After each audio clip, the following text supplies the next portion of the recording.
Hi everybody, it's Lynn from LynzCraftzDesignz. I'm coming by today with something a little different.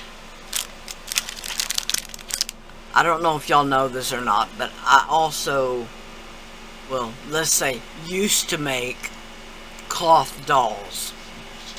And I've just recently been getting back into the idea of making cloth dolls again. But what I've been doing is refurbishing a few. I had an incident where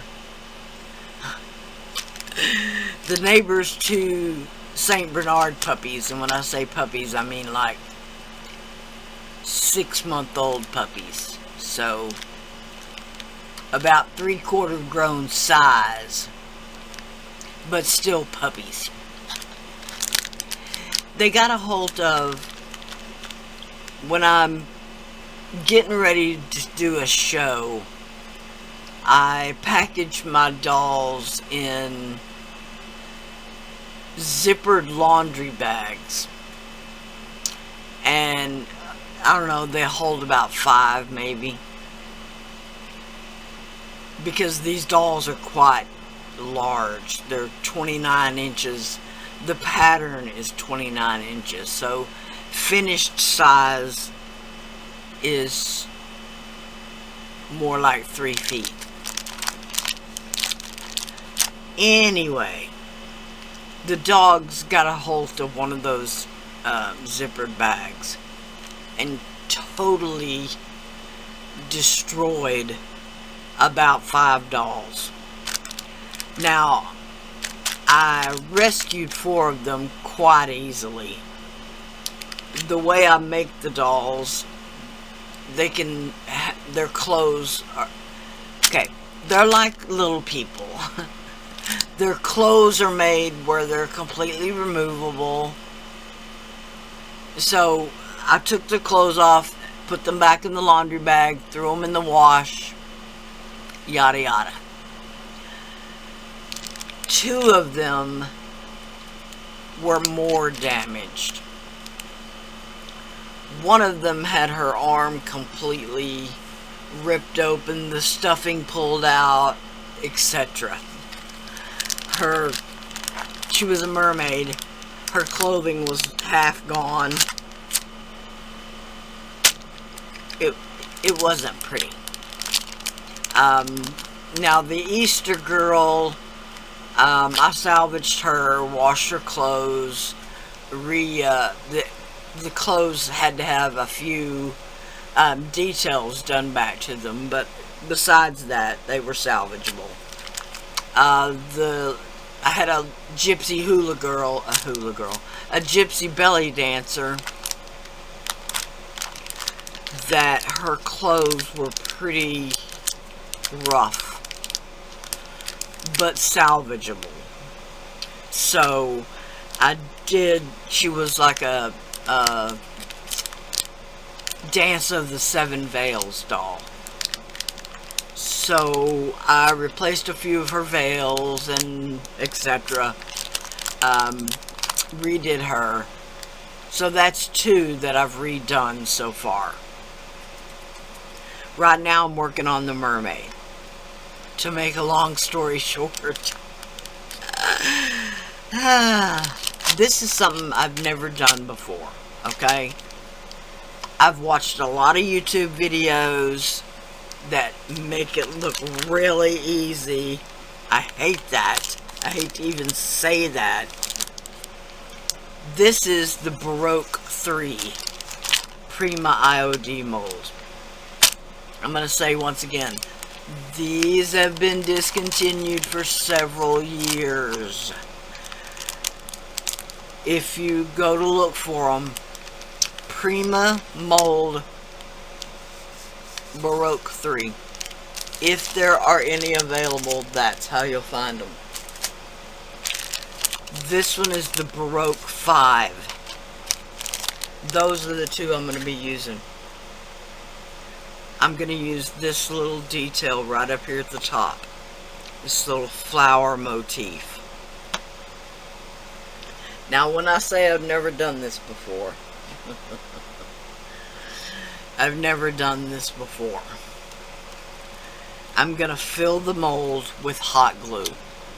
Like I said, everybody makes it look really easy.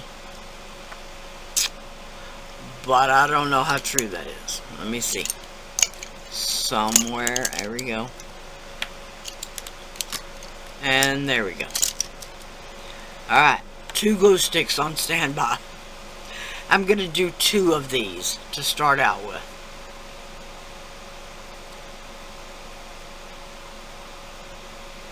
You want your glue gun good and hot.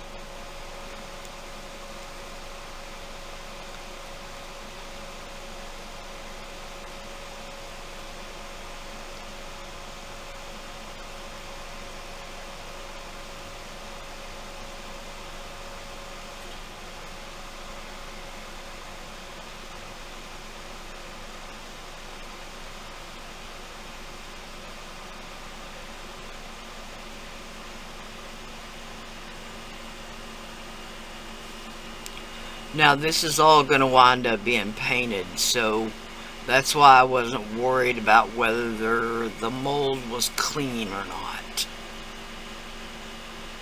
Okay, now nervous as I am, we're going to demold this. Oh, okay. It comes out much easier than I thought. Oh, yes. Now, I can see there's all kinds of air bubbles and stuff like that, but all of that is irrelevant.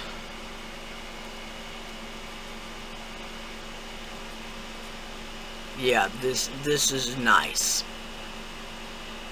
Nice. We're going to do another one of those. And then I'm going to do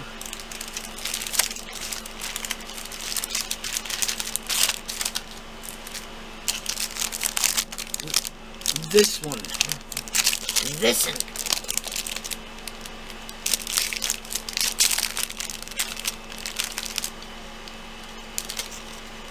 I know y'all probably think I'm crazy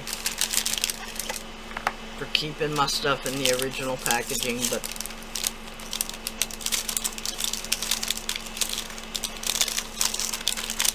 I have seen other people write with black Sharpie on the back what the name of the mold is so that they don't lose that.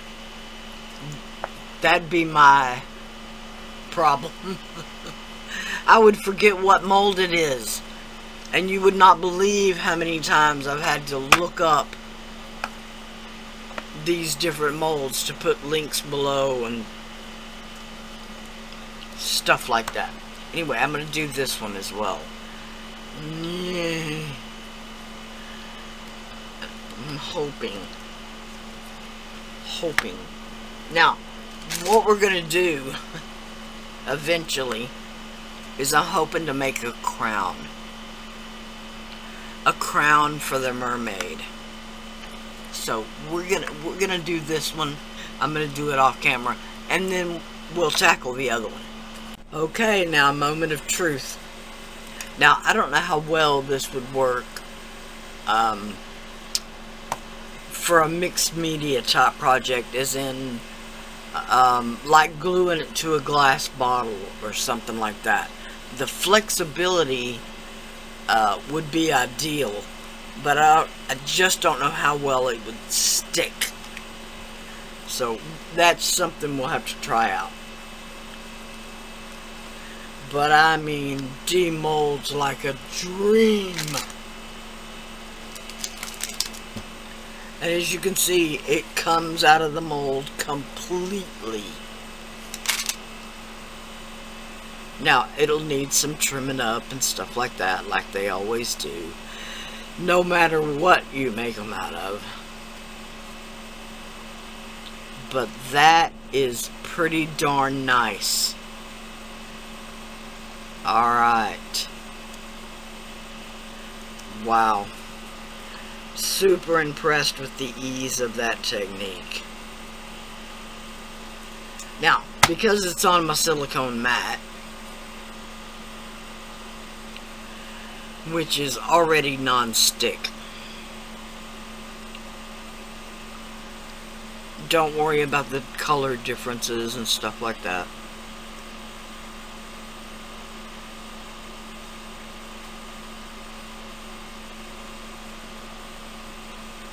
Let's see what I'm thinking here.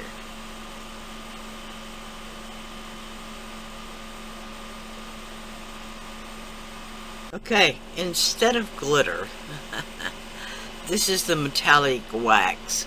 This is how they come now, in the white pearl. Don't know how well this is going to show.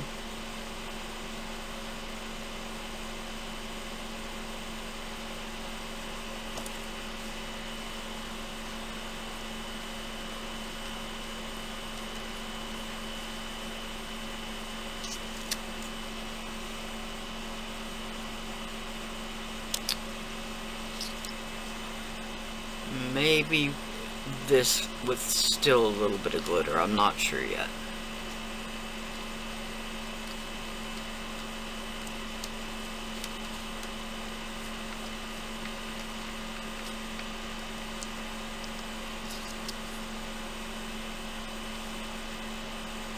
I am not at all a fan of the wax in these tubes.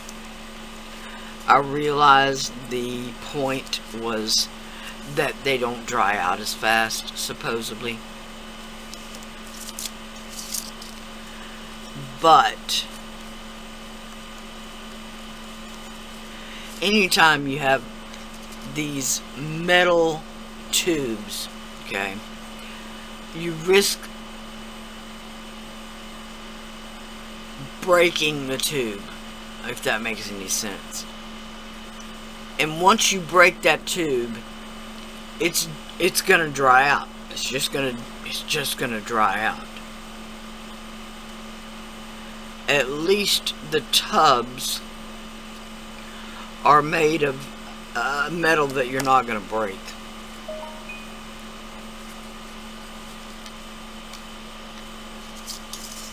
Like I said, I understand the point of it, but the practicality of it is not the same.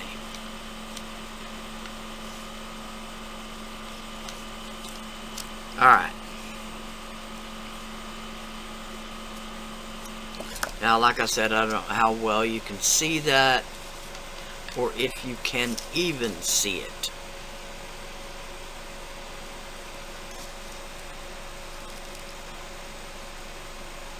But it does look pretty nice. But I still think I want some glitter. It may just be me, because I like glitter. But I still think it needs that. So I'm going to allow this to dry for 30 minutes or so. And then I'm going to put a coat of the Rust-Oleum clear gloss sealer, water-based clear gloss sealer. And while that's still wet, I'm going to sprinkle on a little glitter. Okay, as I share with y'all quite often, this bottle was the Diamond Flecto Varathane. Okay, back when you could still get it came from a clay supplier, Polymer Clay Express. They don't carry it anymore. But I still use the bottle because Rust-Oleum, the clear gloss water-based sealer, comes in a can. And to keep from opening and closing the can all the time, I just dispense it into this plastic bottle.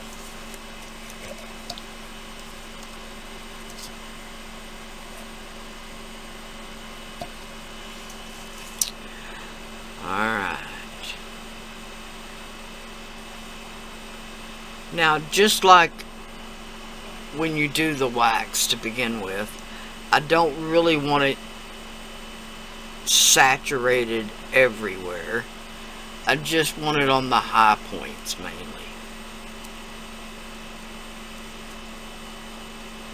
Now, I do realize it's going to go everywhere.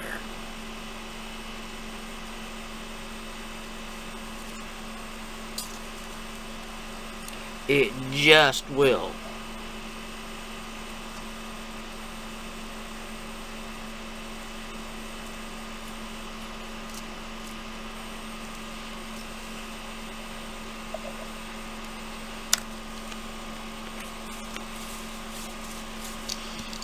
Okay, this is a glitter that I got in a rack a while back ago, a random act of kindness.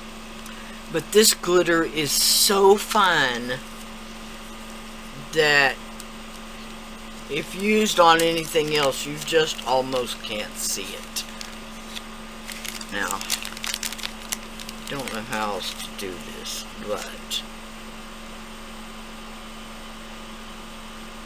it doesn't have any color, just some sparkle. And that is what I want. Unlike the Deco Art Glamour Dust, which has a gold flash to it, this doesn't have any.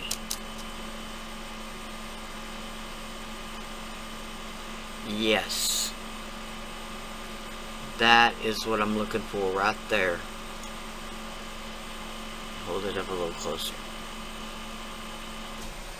Okay, sometimes I don't know when to stop. This is Memory Hardware Pearls by Frank Garcia.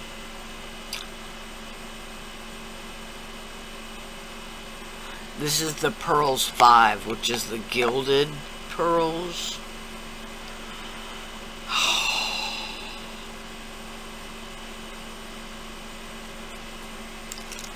Man, how these are glass pearls, first of all, and oh how I wish they were holeless, but they're not.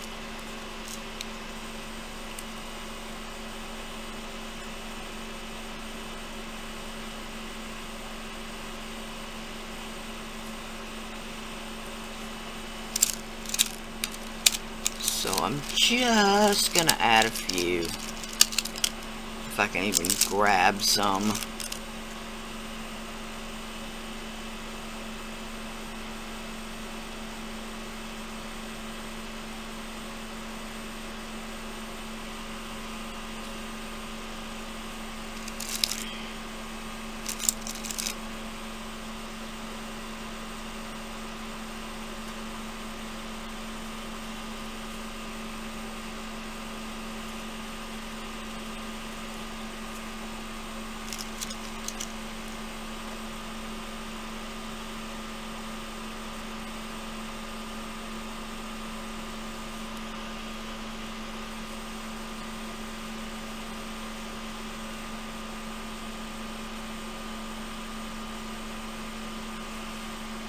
Now, I really don't know how much this will even show, because her hair might be in the way a little bit.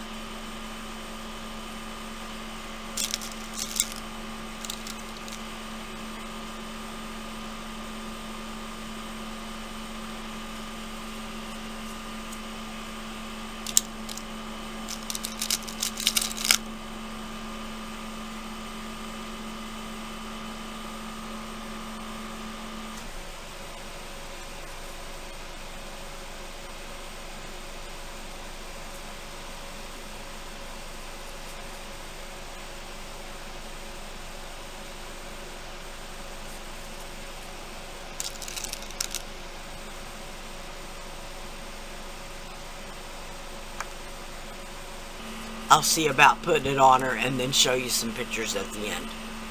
I want to thank y'all so much for watching. This was really and truly just an experiment to see. Well, I knew it worked because I've seen 100 videos on it, but to see how well I could make it work. And it really was as easy as it looks on video. It demolds super easy. It paints super easy. I can't say enough good things about it. Now, will you get some bubbles and stuff like that? Of course you will. Of course you will. But for something like this, it's the perfect solution. Alright.